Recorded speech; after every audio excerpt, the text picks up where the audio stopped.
Esse tema é um tema desafiador, mas é também um tema, acho que muito necessário. Acho que nós vivemos uma cruzada histórica, se a gente pode dizer assim, né, entre uma parte da sociedade que caminha para o isolamento, né, para o individualismo, para a mediocridade, para o negacionismo, e uma outra parte que, de fato, continua buscando inovação, né, continua acreditando na ciência, continua valorizando a diversidade, as culturas, e entendendo que a gente, se queremos, de fato, né, construir um mundo onde as desigualdades impactem menos nas vidas das pessoas, onde a gente possa, né, ter solidariedade como um valor civilizatório, a gente precisa, de fato, né, debater sobre essas questões.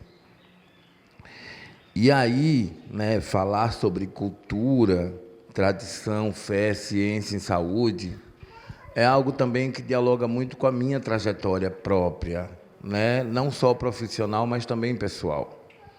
Eu sou uma pessoa que fui criado na Igreja Católica, né, num bairro da Zona Norte de Aracaju, mas que na minha adolescência, né, muito curioso, eu busquei viver diferentes experiências com essa relação com o sagrado, né, com o mundo imaterial.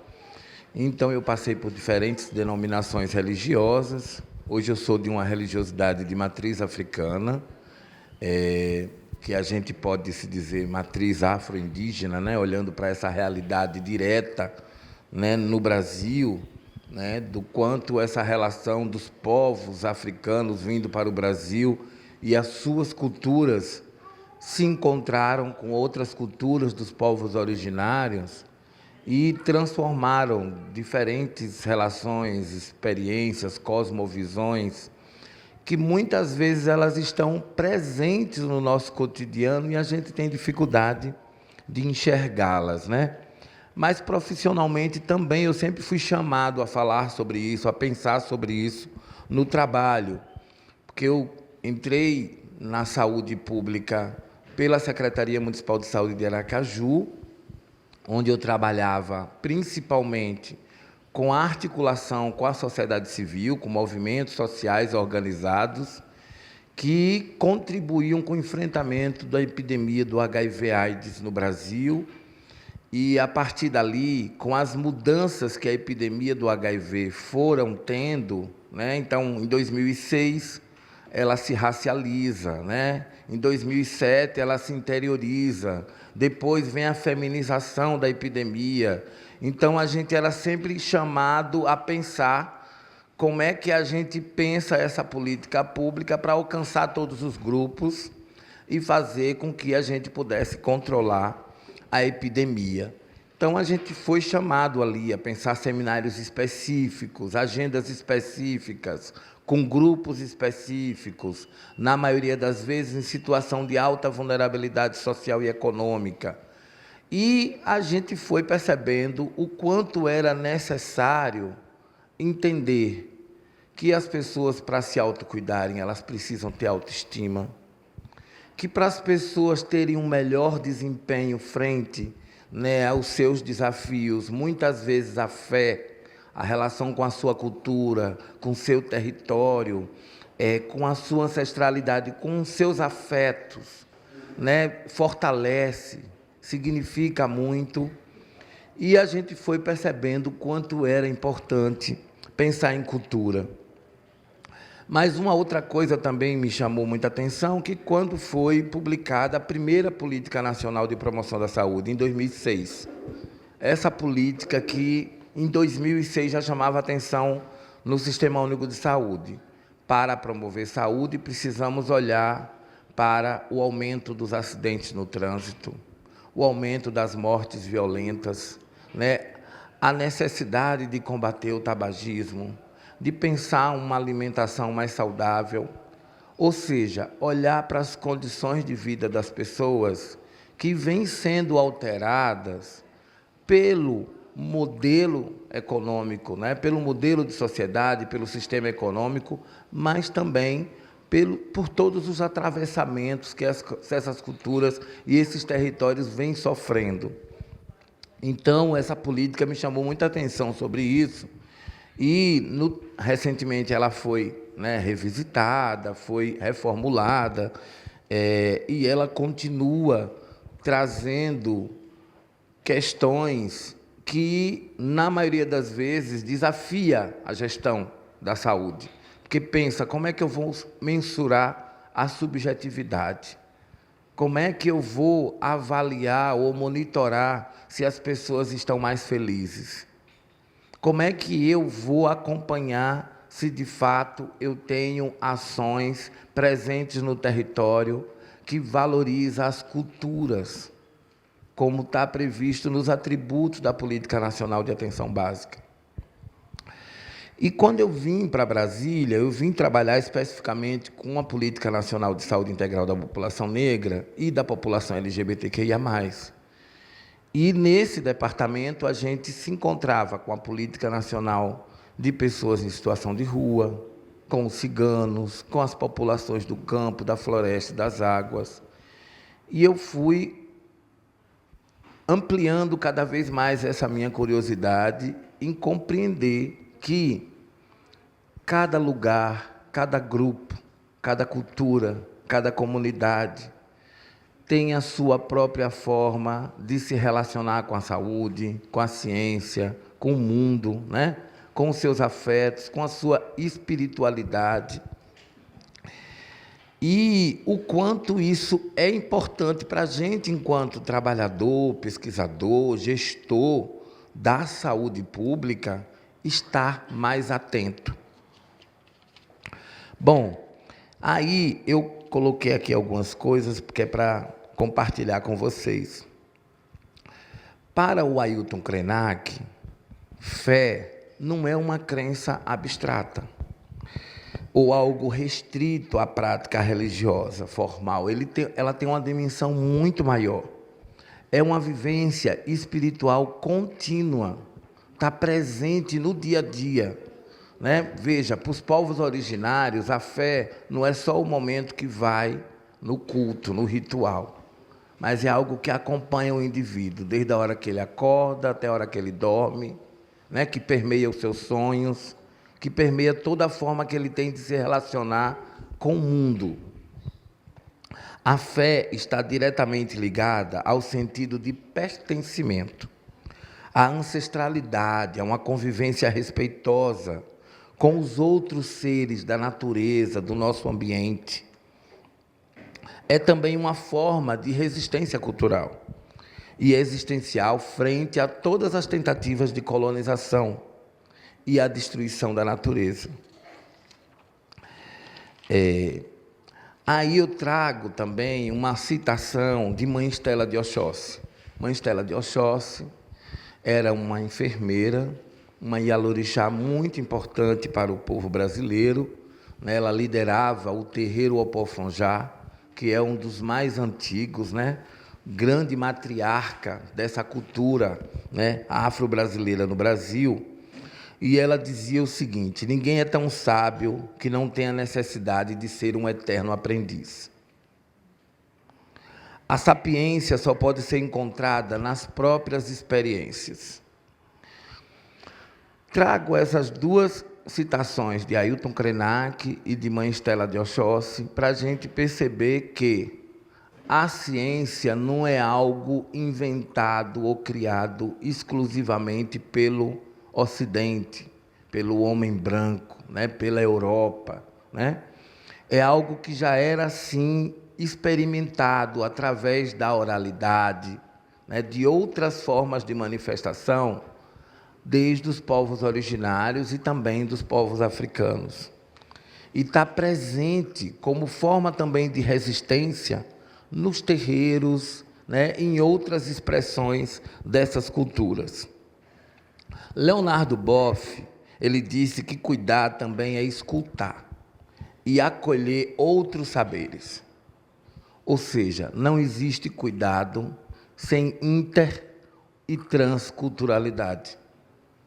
Como é que eu vou cuidar do outro se eu não consigo compreendê-lo na sua diferença? Se eu não consigo ouvi-lo nas questões que lhe angustia, que lhe aflige, porque não é um problema diretamente a mim, é um problema do outro. Como é que eu penso, né, uma ciência de fato comprometida com o futuro da humanidade, sem estar atento a esses diferentes olhares, a essas diferentes experiências? O objetivo desse debate, né, eu penso que, de fato, a gente precisa se debruçar sobre as inter-relações entre a cultura, a fé e a ciência no campo da saúde pública. Refletir sobre uma prática que precisa ser inter- e transcultural, que talvez já seja em muitos lugares, mas ainda com muito desafio da gente enxergar de que ela se organiza dessa forma, e também pensar sobre a intersecção de saúde, fé e cultura.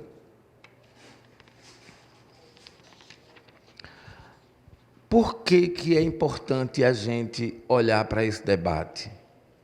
Porque durante muito tempo a gente acreditou que a ciência era neutra, né? E essa neutralidade da ciência, em muitos momentos, ela serviu ao grupo que de fato ocupou o lugar que dirigia a ciência. Mas, no final das contas, essa ciência ela também é orientada pela própria experiência dos indivíduos que a constroem. Essas epistemologias, em muitos momentos, elas foram captadas, concebidas, experimentadas em comunidades tradicionais, em meios de vida que sequer eram enxergados como civilização, mas que, a partir dessas experiências, né, se reunindo com as metodologias, foi se transformando em ciência, enquanto que essas epistemologias, nesses lugares, nessas comunidades, nesses territórios, sempre foram ignoradas, negligenciadas, ou, por que não dizer, subalternizadas. Porque a gente precisa pensar se é possível cuidar das pessoas e do mundo sem conhecer e respeitar as diferentes culturas. A gente precisa refletir como é que a gente concilia as práticas culturais e religiosas com a ciência, sem negar saberes tradicionais e os direitos à diversidade, à equidade. Eu lembro de Stuart Hall, que fala que a identidade cultural está diretamente relacionada à construção social e histórica desse sujeito. Sempre em trânsito, ou seja, sempre com possibilidade de se encontrar com outras vivências, com outras experiências, e isso vai refazendo, reconstruindo. E também, não só os sujeitos, mas também os grupos, que essa experiência vai construindo diferentes sentidos, inclusive de saúde e de espiritualidade. Fanon, ele fala sobre os efeitos psicossociais da colonização sobre os corpos e as mentes dos povos colonizados. Inclusive, trazendo para a gente uma reflexão sobre o adoecimento como também produto de uma alienação cultural imposta pelos colonizadores. Traz a reflexão de como o epistemicídio causou muito sofrimento psíquico para vários grupos e como é que a gente, enquanto trabalhador da saúde, pesquisador, pensador, formuladores de políticas públicas, precisamos descolonizar esses cuidados. Da forma como eles estão sendo impostos, será que eles estão atendendo mesmo às necessidades das pessoas? Muniz Sodré, ele traz para a gente, né, o desafio de pensar o corpo como um campo simbólico e político, destacando, sobretudo, o papel da oralidade, do ritual e da ancestralidade, que também está presente nesse corpo e que se constitui em formas de resistência. E Deleuze propõe o conceito de devir como movimento da vida, da multiplicidade, que escapa às classificações rígidas, muitas vezes impostas por essas ideias que estão presentes na nossa formação. Lélia Gonzalez, ela destaca a importância da matriz africana na constituição da cultura brasileira e ressalta de como o racismo institucional afeta o acesso à saúde, sobretudo das pessoas negras, mas também indígenas, ciganas. Nego Bispo propõe o conceito de resistência, pensando que viver é cuidar. E também, para viver e cuidar, precisamos resistir a partir dos saberes tradicionais, originários, quilombolas, defendendo a oralitura e a espiritualidade enraizada na nossa terra como saúde, porque é de lá de onde vem a cura, né? É a folha, é a água, né? É a argila. Grada Quilomba aborda o racismo epistêmico, pensando que a exclusão do saber desses povos e, sobretudo, das mulheres, né, vem fazendo com que muitas vezes as ciências continuem provocando traumas. E esses traumas são históricos. E eles fazem com que a gente pense que é necessário buscar uma cura comunitária e simbólica para esses epistemicídios. Volto com o Krenak falando de que saúde ela precisa ser vista de forma mais ampla e coletiva, como um estado de harmonia entre o corpo, o espírito, a comunidade e o território. Como é que pensa em saúde em territórios de altos índices de violência? Como é que pensa em saúde, pensando que a mulher sai do trabalho e muitas vezes ela salta do ônibus e ela precisa passar por uma praça escura, sem iluminação pública, com medo de sofrer qualquer tipo de violência?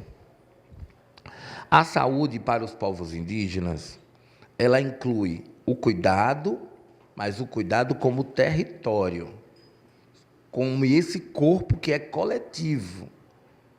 Então, os povos originários já chamavam a atenção de que não existe saúde individual. A saúde é coletiva. Porque se o meu vizinho está doente, eu também posso ficar doente. Né? A escuta dos mais velhos, compreendendo essa tradição como sabedoria, como campo de conhecimento. E o respeito aos rituais e aos ciclos da natureza. Portanto, adoecer pode significar a perda do vínculo com o rio, com a floresta, com a palavra dos seus ancestrais, com o abandono, com a negligência, e não apenas sintomas clínicos. Saúde para nós não se compra, se cultiva. Krenak. A relação entre espiritualidade e saúde tem sido objeto de interesse crescente em várias pesquisas.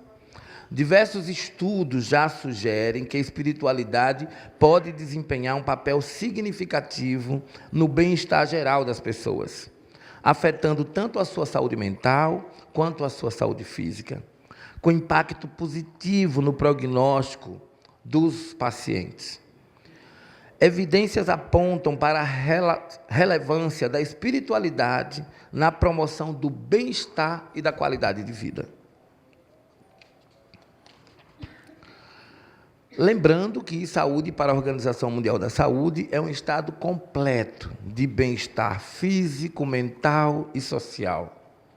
Então, as pessoas que sofrem preconceitos com relação às suas identidades, às suas subjetividades, os seus afetos, né, as suas culturas, elas vão ter dificuldade de ter um completo bem-estar físico, mental e social. Isso não pode ser dissociado dos aspectos fisiológicos e dos aspectos psicológicos da espiritualidade.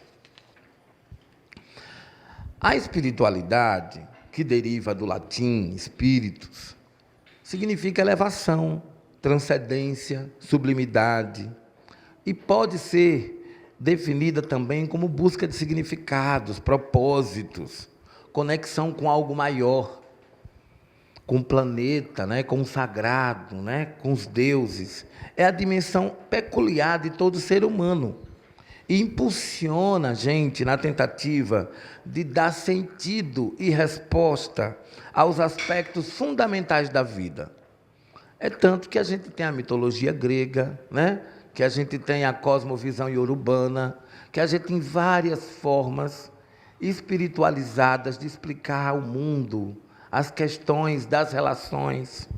A espiritualidade ela pode ser vivenciada de maneiras diversas e independe de uma crença específica. Você não precisa ter uma crença específica para desenvolver a sua espiritualidade. A religião, sim, é da ordem do institucional, compreendida na dimensão pessoal.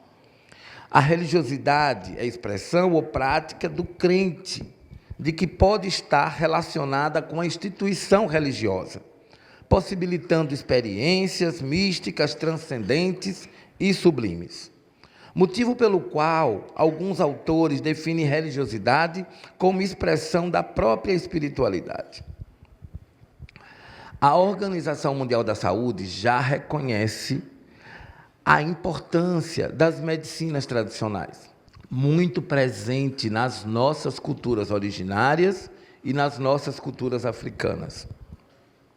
As medicinas tradicionais complementares e integrativas, conhecidas como MTCIs, denominação utilizada pela OMS, se refere a um amplo conjunto de práticas à atenção à saúde, baseadas em teorias e experiências de diferentes culturas, utilizadas para a promoção da saúde, prevenção, recuperação, levando em consideração o ser integral, na sua integralidade, em todas as suas dimensões. Ou seja, é impossível, né, cuidar desse indivíduo sem olhar para todos os aspectos que lhe atravessam. As medicinas tradicionais complementares integrativas constituem-se um modelo de cuidado à saúde ao considerar o indivíduo em sua integralidade, singularidade e complexidade. Sobretudo, olhando para essa atualidade, para esse mundo contemporâneo, que a gente acorda, é notícia de bala perdida, as pessoas morrendo de fome em Gaza, né, são as crianças sendo bombardeadas. Então, como é que a gente pensa, né, a saúde sem levar em conta todo esse sistema, né, que está aí colocado na nossa sociedade e que impacta diretamente nos nossos medos, nos nossos receios, nos nossos projetos de vida, na forma como a gente faz planos e projetos para o futuro. A medicina tradicional complementar integrativa promove uma visão ampliada do processo de saúde e doença e da promoção global do cuidado humano, especialmente do autocuidado. Elas atuam igualmente para o empoderamento desses sujeitos, favorecendo a percepção sobre os processos que os adoecem. Dessa forma, possibilita o uso racional das ações e dos serviços de saúde, com impacto bem melhor nos custos do sistema de saúde pública. O Brasil, inclusive, é uma referência mundial no campo das medicinas tradicionais, no que diz respeito à inserção destas práticas no sistema público de saúde. 170 Estados-membros da OMS já reconhecem o uso da medicina tradicional e complementar a partir de 2018. 50% dos 194 membros da OMS tinham uma política nacional de medicina tradicional e complementar até 2018. E 124 Estados-membros da OMS possuem leis ou regulamentos para medicamentos fitoterápicos desde 2018. A religião e a espiritualidade, elas compõem dimensões do cuidado integral. Elas potencializam esse cuidado no enfrentamento da dor, no sofrimento da relação com a morte. O diálogo interreligioso, ele possibilita um estado laico de verdade. Pensar, as biomedicinas, e os seus paradigmas dominantes, sobre as evidências, os protocolos, as racionalidades técnico-científicas, é importante, mas eles podem caminhar junto do que a gente defende enquanto campo aí da cultura, sobretudo trazendo o exemplo das medicinas tradicionais. Porque não podemos olhar só para os limites da objetividade científica, mas também precisamos enxergar a complexidade humana. A medicina tradicional, ela também já está baseada em evidências. A interculturalidade na saúde, ela tem como objetivo reconhecer e respeitar e também dialogar com outras experiências. E a gente pode citar algumas. As PICs, que são as práticas integrativas e complementares no Sistema Único de Saúde, a atenção diferenciada aos povos indígenas, sobretudo a partir dos DICEIs, a saúde da população quilombola e de povos e comunidades tradicionais, desde a política do campo, da floresta e das águas, mas também da Política Nacional de Saúde Integral da População Negra, e a saúde da população negra e de matriz africana. Porque essas políticas, elas, de fato, trazem o reconhecimento de que o Estado brasileiro precisa entender que o racismo, de fato, age nesse processo de determinação da saúde, porque ele impede acesso, mas ele também traz um preconceito, com relação a determinadas culturas e com relação a determinadas formas de cuidar. Nós tivemos vários exemplos que virou notícia nacional, como, por exemplo, um rapaz que estava enfermo no Hospital Federal do Rio de Janeiro e a liderança religiosa, da sua prática religiosa e cultural, da religiosidade de matriz africana, precisava ir lá fazer um ritual com esse paciente, e ela foi impedida de entrar no hospital. Quando a gente sabe que lideranças de outras denominações religiosas, ou de outras culturas, muitas vezes têm esse acesso pleno, a essas possibilidades.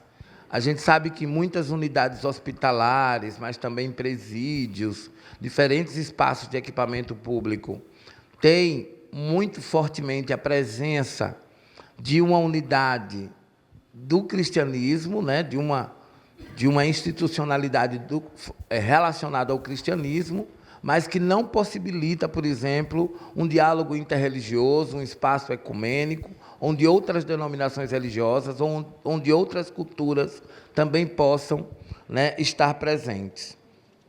Então, a gente precisa fazer com que a formação em saúde incorpore todas essas questões a partir das antropologias, da ética, das disciplinas humanísticas. Ciência e fé não precisam ser antagônicas, não são. Ambas buscam o bem-estar do ser humano e da sociedade. A relação entre cultura, tradição, fé, ciência e saúde é fundamental para que possamos pensar práticas de cuidado mais humanas, inclusivas e efetivas. Pensar práticas de saúde não apenas as normativas, mas também as espiritualizadas. E fluxos, inclusive, entre fé, tradição e as suas subjetividades. Cultura, a gente precisa vê-la como um sistema de significados que orienta percepções sobre o corpo, sobre a doença e também sobre a cura. Ela também traz para a gente as concepções sobre saúde e doença, e essas concepções que são variáveis em diferentes povos, em diferentes comunidades. A representação, né, ela precisa causar essa diferença nos espaços de poder para fazer com que as políticas públicas compreendam que essas exclusões ainda trazem muitos prejuízos para o sistema de saúde. É preciso pensarmos criticamente sobre a desumanização nos serviços e valorizar as tradições como formas legítimas de cuidado. E refletir sobre o epistemicídio, sobre o sofrimento psíquico, para que a gente construa a descolonização do cuidado. Fé e tradição precisam ser enxergadas como potências de resistência e cura, que estão presentes nos terreiros, nas práticas culturais, como a dança, a capoeira, como inclusive previstos na Política Nacional de Promoção da Saúde. A gente precisa criticar esse modelo patriarcal de tradição, né, que pensa o tempo todo como legitimar o cuidado apenas de alguns grupos e não de todos. E a tradição oral e os saberes do campo, da floresta, da natureza, presente nas comissões, presente nas comunidades tradicionais, precisam ser enxergados como recursos terapêuticos. Já temos estudos de revisão sistemática que identificam que a espiritualidade atua como um fator de proteção para a saúde mental. Muitos artigos analisados apontam uma relação positiva, sugerindo que a espiritualidade contribui para o sentido de vida, o que é fundamental para o bem-estar psicológico. Muitos estudos também demonstram que a espiritualidade e a religiosidade têm uma influência positiva na saúde biopsicossocial de pacientes com câncer. Os desfechos incluem maior aceitação da doença e melhor relação com o tratamento, o aumento da esperança e uma postura mais positiva durante a jornada da doença. Esse racismo nosso, que também é cultural, ele tem relação, ele determina as condições que as pessoas nascem. E ele também está visível na qualidade do cuidado e da assistência que é prestada às pessoas. O racismo interpessoal, ele se expressa na forma como as pessoas se relacionam entre as outras, com as outras, a partir de práticas preconceituosas ou comportamentos discriminatórios. Mas o racismo institucional, esse sim, se desloca da dimensão individual. Ele instaura uma dimensão que é estrutural, correspondendo às formas como os serviços se organizam, como eles organizam as políticas públicas e como eles determinam as práticas e as normas que vão orientar os processos de trabalho nas unidades básicas de saúde, nos hospitais, nas escolas de formação. É também denominado de racismo sistêmico e garante a exclusão seletiva de muitos grupos racialmente subordinados.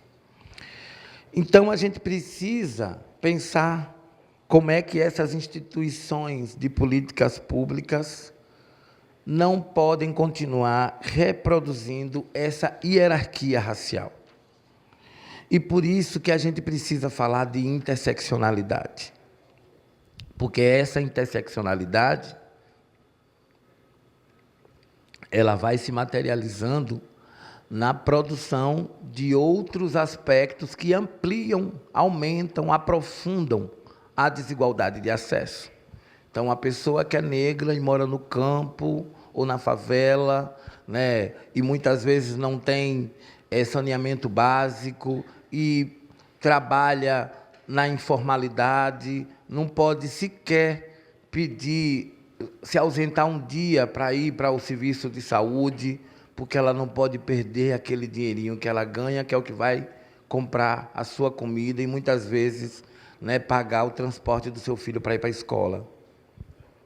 Então, isso precisa ser enxergado como um processo de determinação da saúde e que a gente olha para essa cultura que, em alguns momentos, né, enraizou no Estado brasileiro processos históricos de discriminação e exclusão, e a gente precisa pensar como é que a gente promove a qualidade de vida e reduz as vulnerabilidades e os riscos à saúde dessas pessoas.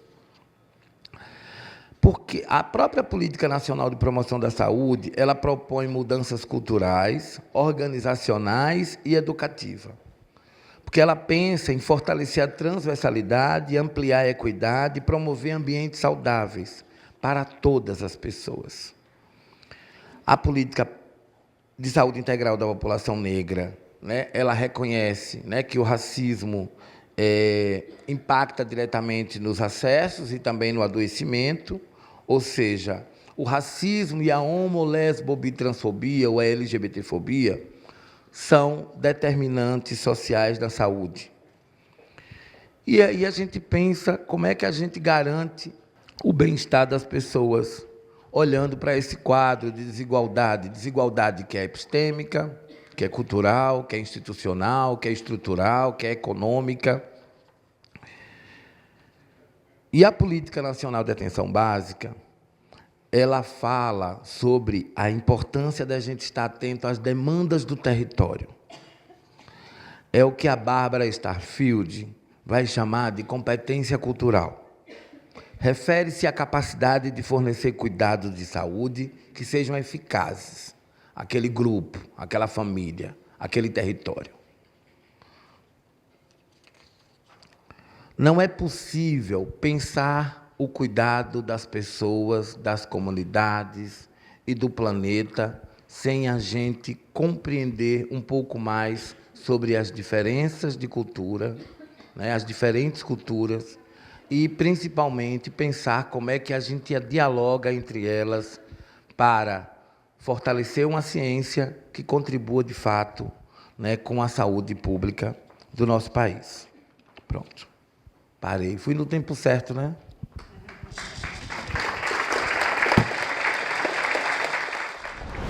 Particularmente, Andrei, o que você traz hoje me remeteu à minha infância como filho, o segundo mais velho, e vendo minha mãe me levar e levar os meus irmãos e irmãs para benzer. Era um negócio, um momento que eu gostava de ir. Lembro de ver a benzedeira segurar meus irmãozinhos pelos pés e colocar de cabeça para baixo. Era para tirar o quebranto. A criança novinha, muitas vezes, ela é vítima de sentimentos que as pessoas não querem transmitir, mas acabam transmitindo. Olha, que gracinha! Aí a criança já, à tarde, já sente um certo incômodo. Não bebeu nada contaminado, não caiu nem machucou, mas caiu a energia dela. Aí vai na benzedeira. Olha que maravilha. Eu vi isso acontecer várias vezes, porque eu sou de uma família de 9 irmãos, 7 homens, 2 mulheres, e minha mãe nos levava para isso. E depois, mais tarde, a gente vê isto perder o valor, né? A tecnologia, mais a riqueza, mais a ambição, mais a padronização das coisas, nos afastando da nossa humanidade. E aqui, a palestra do Andrei me remeteu a tudo isso, e eu vou sair daqui hoje muito mais feliz. Muito obrigado. Não tenho perguntas. Andrei, parabéns. né? Foi até difícil de anotar, tentei aqui correr, porque foram muitas palavras-chave importantíssimas, né? Eu não vou fazer pergunta porque não tenho capacidade de fazer pergunta perante a beleza do seu depoimento. Mas eu queria dar um testemunho que aconteceu na minha família, não é? Estava com 16 anos, minha irmã um ano mais nova, e minha irmã sempre foi muito reclamadora. Tinha uma capacidade de reclamação fora de série. E ela estava reclamando para minha mãe que não estava enxergando direito do olho esquerdo. Como minha irmã reclamava sempre, minha mãe levou a coisa na maciota. Ela reclama sempre, então é mais uma das reclamações. Um dia, minha irmã disse, olha, eu já estou perdendo a visão, e aí minha mãe resolveu levá-la ao médico. Quando levou ao médico, o médico disse o seguinte, ela está com uma degeneração no nervo óptico e ela vai ficar cega. Isso causou um desespero na minha mãe, muito grande, um desespero e arrependimento, não é? E ela então procurou se segurar em qualquer corda de salvação. E aí uma senhora espírita de uma comunidade espírita, não é, de um terreiro, não é, recomendou a minha mãe um determinado procedimento. Simplesíssimo. A pessoa disse para minha mãe o seguinte, quando ela deitar, pega um copo d'água, rosa branca, pega as pétalas da rosa branca, bota na água e faz tal oração. Minha mãe, no desespero, porque ela se sentiu culpada da provável cegueira da minha irmã. Eu não sei se foi a fé, e você falou muito bonito sobre espiritualidade. Minha mãe rezou com a força que ela tinha e eu acompanhei. Só tenho uma irmã. Bom, depois de certo tempo, ela voltou ao oculista. O oculista ficou tão admirado e disse assim, o que a senhora fez que no lugar da degeneração tem uma cicatrização? Então, eu estou trazendo esse depoimento porque você falou de uma maneira lindíssima sobre espiritualidade. E eu entendo, Andrei, que é a nova fronteira do conhecimento humano. A ciência já tem a metodologia científica e ela caminha, não é? Ela vai caminhar por si mesma e outras especializações vão surgir. Mas nós ainda estamos engatinhando sobre a espiritualidade humana. E eu lhe dou os parabéns, fico emocionado, né, de ver um cientista, um pesquisador como você, trazer a questão da espiritualidade de uma maneira tão bonita e fazendo essa integração com os conhecimentos tradicionais. Eu não sei qual era a medicina e o que tinha na pétala de rosa branca, mas curou a degeneração que a minha irmã tinha no nervo óptico. Obrigado. Eu vou deixar uma pergunta muito objetiva, Andrei, relacionada às práticas integrativas e complementares. Eu sou teólogo, economista e psicólogo de formação nessa ordem. Então, assim, e fui criado dentro de uma dinâmica de capelania hospitalar, capelania prisional, assistência religiosa em unidades de privação de liberdade, né, tanto presídios quanto socioeducação. Mas eu, hoje, eu sou, inclusive, um dos militantes a favor das terapias complementares, né, das práticas integrativas e complementares, mas, ao mesmo tempo, muito crítico a algumas práticas específicas. E aqui vou deixar claro, por exemplo, a constelação familiar. Quais os critérios que a gente precisa reforçar para que a gente não, dentro dessa dinâmica de ampliação das práticas integrativas e complementares, não abra espaço para que práticas, estou tentando não ser ofensivo no termo, mas assim, práticas charlatãs não sejam tratadas como práticas integrativas. Qual é o cuidado que a gente tem que tomar para que a gente não abra espaço para que esse tipo de práticas que, ao contrário de promoverem saúde, podem promover danos, para que a gente não os reconheça como uma prática que entrega o oposto do que se propõe. Acho que é um cuidado que a gente precisa tomar. É um tema delicado, está em discussão, enfim, e é por isso que eu levanto o tema, né, porque é uma discussão aberta, e aí jogo agora no seu colo essa bomba para você falar sobre. Eu, na verdade, vou falar muito pouco. Eu vim porque eu fiquei tão encantado com a sua fala que eu estou tocado por ela. Eu acho que ela tem uma profundidade gigantesca. E, diante disso, o meu coração disse, para usar a palavra para lhe cumprimentar, para parabenizar. E gostei muito, muito da expressão que ele repetiu várias vezes na palavra fé.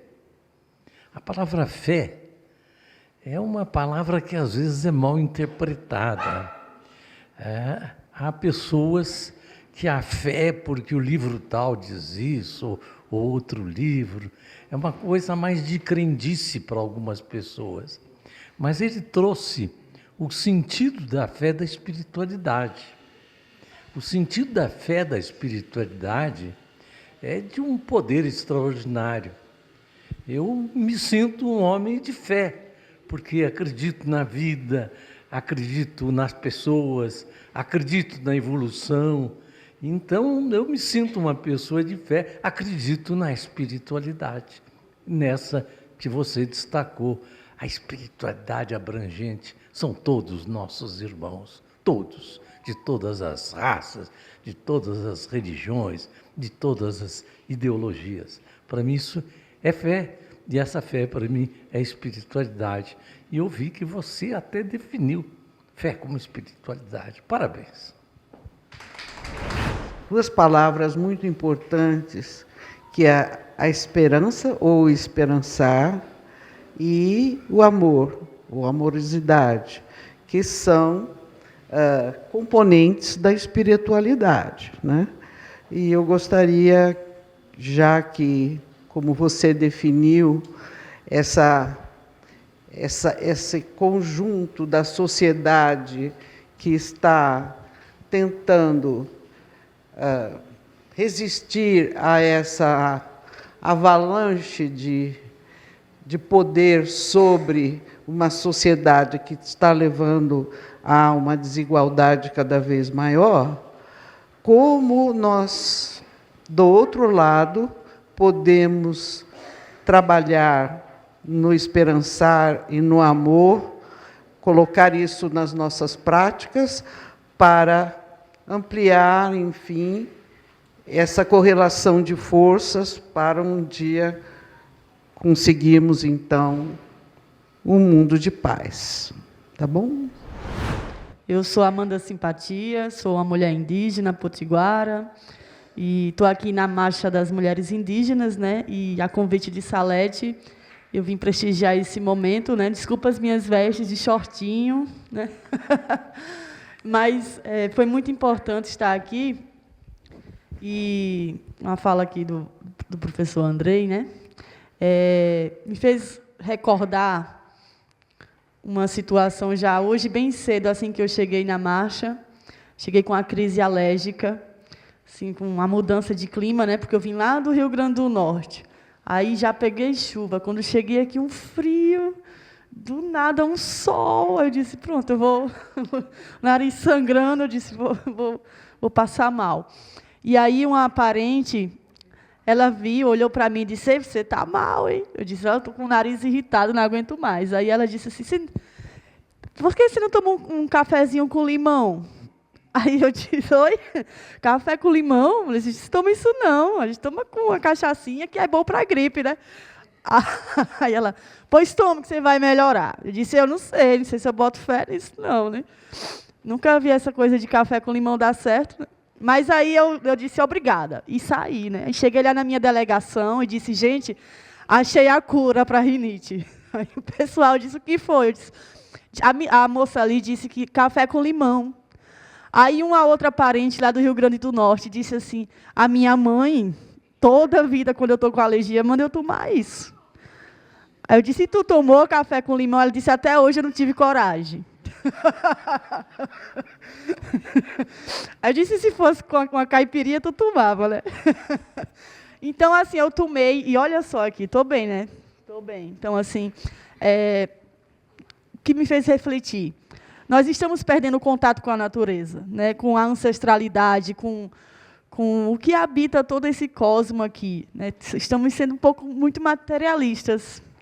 Um remédio é mais eficaz do que um chazinho, né? Mas eu vejo uma grande mudança. Eu vejo que a gente está conseguindo retomar essa cultura, essa ancestralidade, e, aos poucos, a gente vai vencendo até nas políticas públicas, né? Porque agora, lá nas comunidades indígenas, lá do Rio Grande do Norte, a saúde indígena, né, através do governo federal, está fazendo um belíssimo trabalho, chegando nas comunidades, ouvindo, né, apoiando as rezadeiras, as benzedeiras.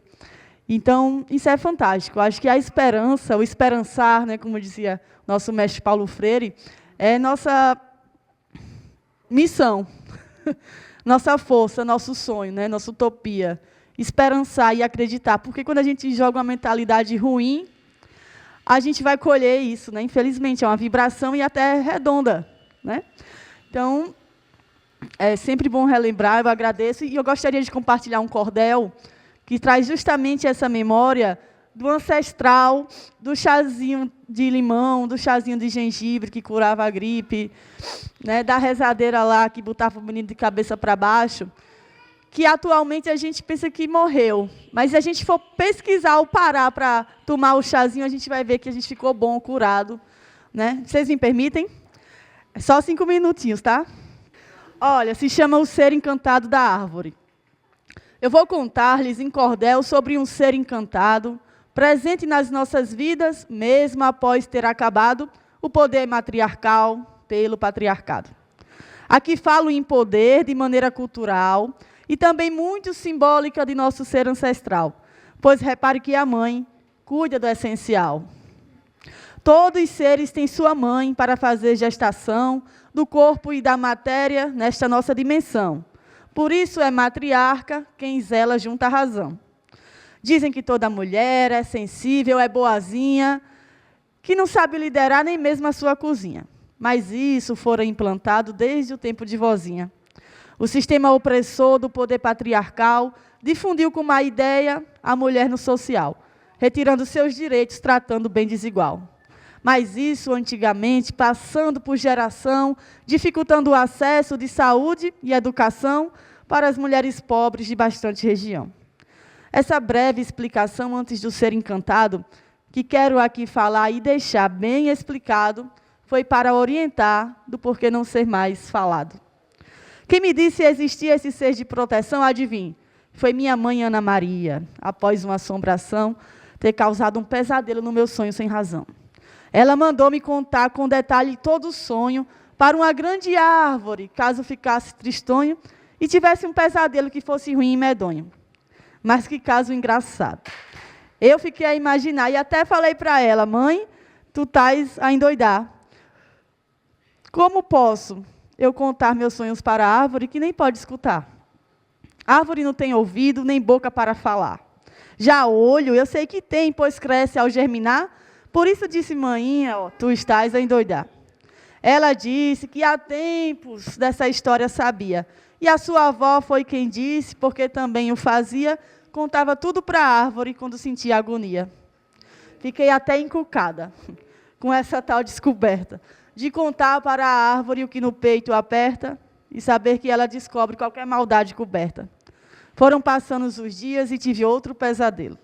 Daqueles que tiram o sono e causam um desmantelo com a nossa consciência arrepiando o pelo.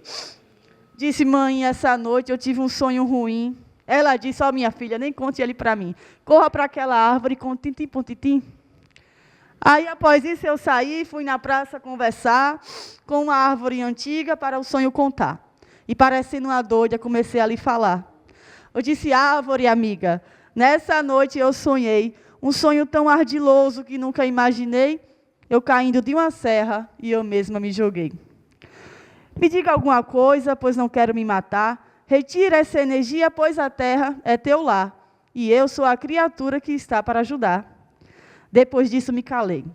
Fiquei perto do lugar, o silêncio foi total, só o vento a passar. Balançava as folhinhas, mas nenhum galho a balançar. Meia hora já passara e nada acontecia. Eu fiquei desconfiada, outro fato sem garantia. Saí de perto e andei, mas uma voz me dizia: ei, você, pare aí. Escutei você falar. Estava só aguardando você se movimentar, porque sentasse em cima do canto que é meu lar. Eu olhei para a árvore. Não vi bicho e nem gente. No chão não havia nada que fosse um ser vivente, mas ligeiro eu senti no corpo um vento quente. A voz pôs-se a falar: não tenha medo de mim. Eu existo, sou a árvore. E o meu nome é Jasmim. O seu medo eu ouvi, mas isso não é seu fim. Eu sou um ser encantado, árvore é meu pronome. Vivo por mais de 100 anos, enquanto nasce e some, o ser humano danado que todo recurso come. Não estão nos respeitando, todo dia só desmata. Minhas parentes estão mortas, já não encontramos mata. Porém, quem nos conta o sonho, damos a ciência nata. Veja bem você aí que o sonho me contou. Acredite em você e diga à vida assim: eu sou. E nada posso temer, pois o todo me gerou. O seu sonho já bani, pois a serra é severa. A saber, só a palavra com 2 conceitos supera, quando não é um penhasco, corta a nossa primavera. O silêncio aconteceu depois de tudo ouvir, do ser encantado árvore que pensei nem existir, e sorrindo gentilmente agradeci seu sentir. Confesso, gente, não foi lorota e nem confusão mental. Eu realmente ouvi a árvore falar um idioma normal, igual aqueles que a gente fala lá nas bandas de Natal. Senti forte esperança e aqueceu o coração, contar tudo para a árvore e não para uma multidão, pois tem muita energia todo ser da criação. Essa história é verdade, passada por geração, dentro da minha família e de outras em questão, que plantam, colhem e seguem para a transformação. Transformação do saber e da continuidade, dos saberes ancestrais de uma comunidade, doutor, guardando a natureza dos que seguem com maldade. Né? Então, esse cordel, gente, é para a gente refletir, né, que o cafezinho com limão ainda cura até depressão. Não tenho o gabarito da profissão médica que tem a doutora Henriqueta, porque tudo que ele falou, que Andrei falou, eu vejo no trabalho da Henriqueta. Parabéns, doutora. Parabéns, Andrei, pela bela palestra, que eu poderia me guiar pelo que falou o Huck, 2 palavras-chave: sistema público de saúde, fé, SUS, e por aí, essa mudança que aconteceu nas últimas 3 décadas tem um significado extraordinário e nos dá o direito do que falou a professora Celina. Vamos esperançar. Fé, como eu ouvi da sua ponência, significa para mim vontade, determinação, à medida que todas as compreensões, sem preconceito, todas as religiões têm um sentido único, universal. E é dentro dessa compreensão que a humanidade pode se tornar verdadeiramente humana. Sobre saúde, a importância da saúde, eu vejo no binômio que não consigo separar: saúde e educação. Porque sem saúde não há educação. E sem educação não existe cidadania. Não existe dignidade quando se perde a saúde. Parabéns, doutor. Eu não vou falar mais porque ela é minha superiora, já me disse que eu só tenho 1 minuto e meio. Mas eu queria dizer que o que você falou me lembrou uma criatura extraordinária que escreveu um livro que foi um dos melhores que li nos últimos anos e que se chama Defeito de Cor, de Ana Maria Gonçalves. Esse livro, ele nos leva a compreender tudo o que você falou, só que trazido para o campo da saúde pública. Para concluir, eu queria dizer que Ana Maria Gonçalves hoje está na Academia Brasileira de Letras. E Ana Maria Gonçalves nos dá o exemplo de que a existência dessa sociedade multirracial é a maior riqueza que existe no nosso país. E por ela nós devemos fazer todo o possível para garantir saúde e educação, porque através desse binômio nós vamos conseguir realmente o sonho, esse sonho que você transportou para nós todos aqui. Muito obrigado, Andrei. Parabéns. Eu não sei se eu consigo responder tudo, mas eu vou tentar comentar. Primeira coisa que eu queria dividir com vocês é de como a gente percebe que cada fala aqui trouxe um depoimento muito particular, né, pessoal, de como recebeu, né, a nossa fala, de como isso lhe trouxe memórias afetivas, mas também de como isso lhe provoca uma reflexão sobre algo da nossa atualidade, da nossa sociedade. O que, mais uma vez, reforça de que esse diálogo intercultural ou transcultural, de fato, ele potencializa, né, os espaços e, consequentemente, as políticas públicas.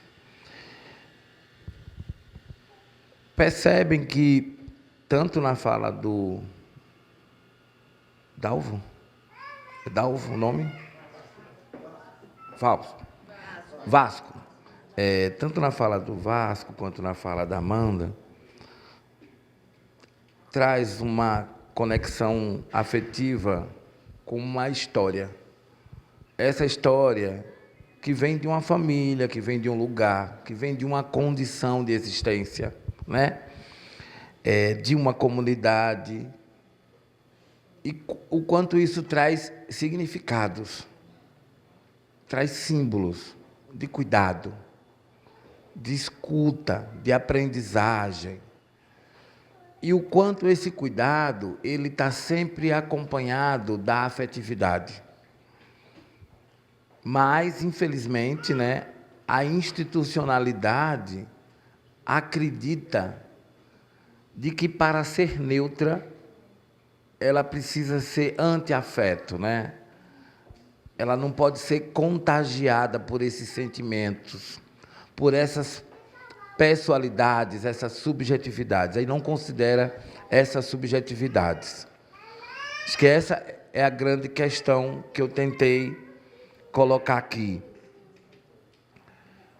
Porque se para os povos originários, para os povos tradicionais, a força que emana da terra é parte da nossa existência, de um todo, nós somos pequenas partículas, né?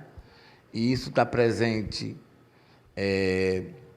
desde do que trazem, né, as lendas, né, indígenas, mas também os itãs, né, africanos, de como, a partir da experiência da própria natureza, vai nos ensinando a lidar com os problemas do cotidiano, com os desafios, com os sentimentos, sobretudo nos ensinando o que de fato é essencial na nossa existência.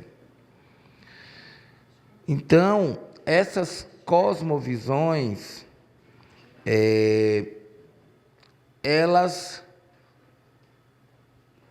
foram, durante muito tempo, né, silenciadas, e, nesse momento, eu acho que, sobretudo, com esse movimento da chegada, né, dos outros grupos, das outras identidades no lugar da ciência, porque isso também é importante a gente lembrar, né?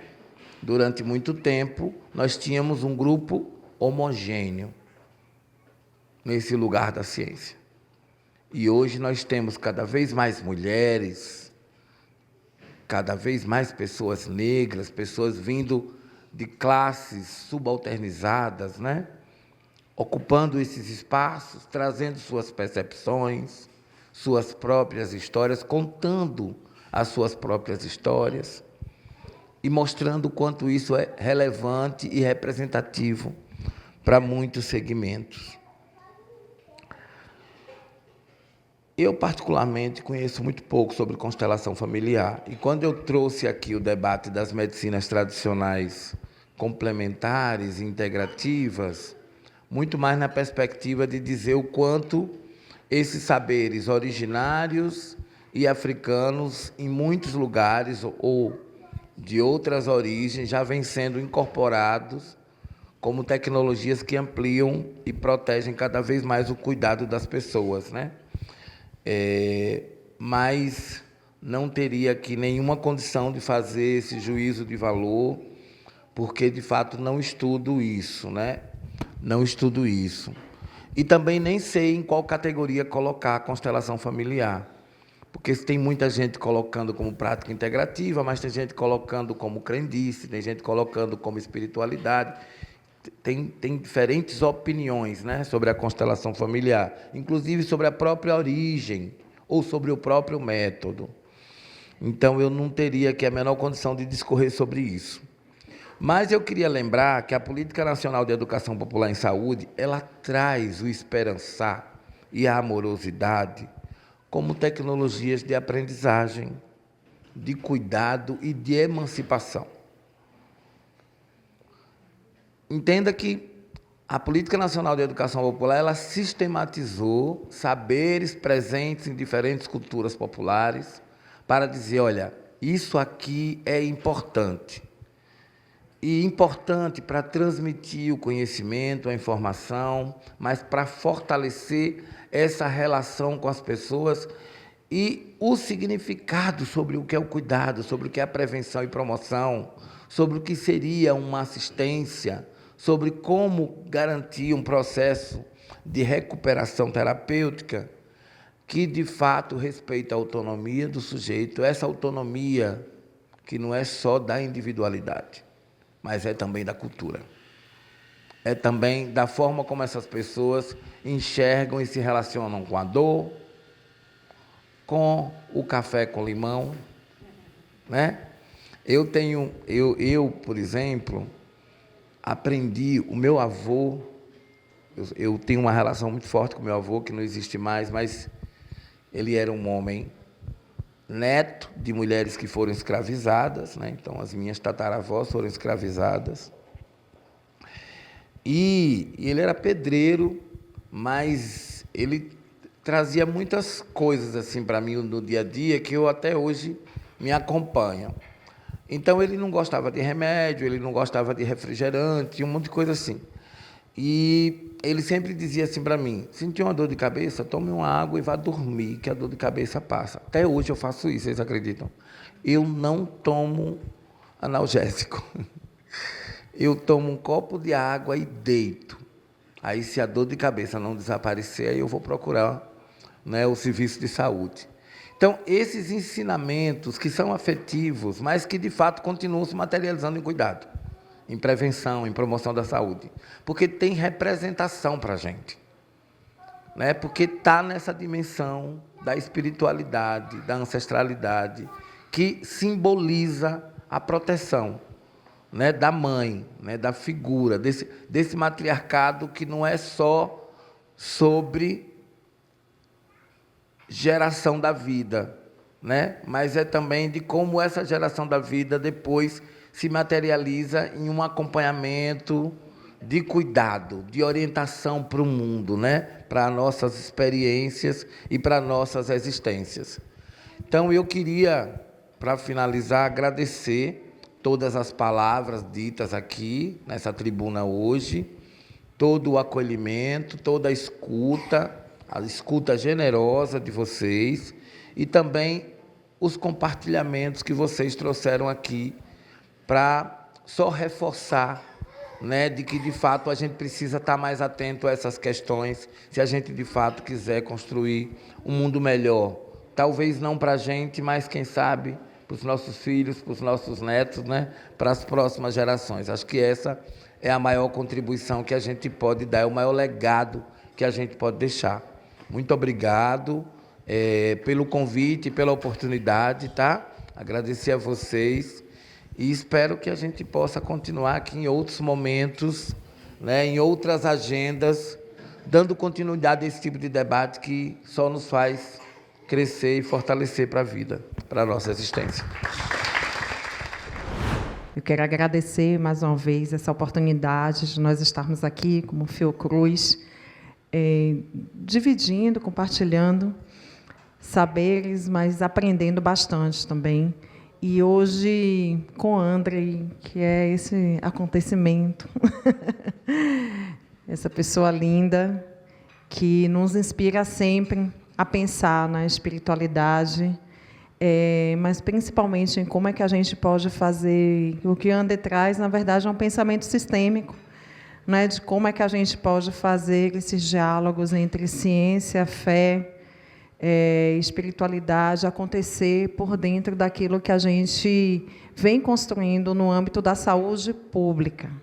Né? É importante sinalizar essa questão porque é por meio hoje não só das práticas integrativas, mas eu quero destacar, por exemplo, todo o trabalho que a gente vem fazendo com as plantas medicinais, né, e com os terreiros, com a agenda da agroecologia, e de como cada vez mais é necessário a gente poder... Andrei colocou uma questão aqui de como é que a gente vem construindo evidências, né, para que além das evidências aqui já colocadas, a partir das vivências de cada um de nós, a gente poder pensar, né, nesse respeito às experiências que nos dão elementos suficientes para pensar nessas pontes entre tantos saberes dentro da saúde pública. E eu me lembrei de uma frase da Conceição Evaristo, recentemente assistindo uma fala dela, que ela dizia assim, que o grande erro que a gente comete no momento de cuidado é quando a gente olha a cultura das pessoas a partir do olhar das nossas culturas, sem reconhecer, né, como é que esse diálogo ocorre. Então, eu acho que é esse o espaço que a gente vem abrindo aqui, André. Então, muito obrigada. Essa é uma agenda que a gente vem defendendo também dentro da Fiocruz, a partir das diversas articulações que a gente vem fazendo, mas como é que a gente consegue fazer a ponte entre a ciência, a fé, a cultura e a saúde. E aí, para finalizar mesmo, eu me lembrei de um fato também, já que todo mundo fez um relato pessoal aqui, né? E do quanto essa discussão também nos faz pensar nisso. E eu fui criada com xarope de urucum. E recentemente eu fiz de novo, minha avó fez a vida toda, e eu me lembro daquele gosto doce do xarope, e era para curar todas as coisas, então, desde as doenças respiratórias, dor de garganta, dor de cabeça, mas o xarope sempre curava, né? Estava ali presente, e do quanto foi bom recentemente eu ter resgatado essa minha história com o xarope de urucum, sabendo que a gente faz com que o sabor doce, né, também ajuda a gente a enfrentar tantas outras coisas. Então, e também nos faz cada vez mais aprender sobre as propriedades presentes, né, na natureza, e a natureza somos nós. Né? Então, assim, é importante que a gente também reforce, quando eu vi a história da árvore e tantas outras histórias, é para que a gente não se esqueça que a natureza, né, somos nós. Então, gente, muito obrigada mais uma vez. E vamos adiante, né, professor Ulisses, professora Wanda. Obrigada aqui pela colaboração de vocês. É um debate que ainda tem muito chão pela frente. Obrigada.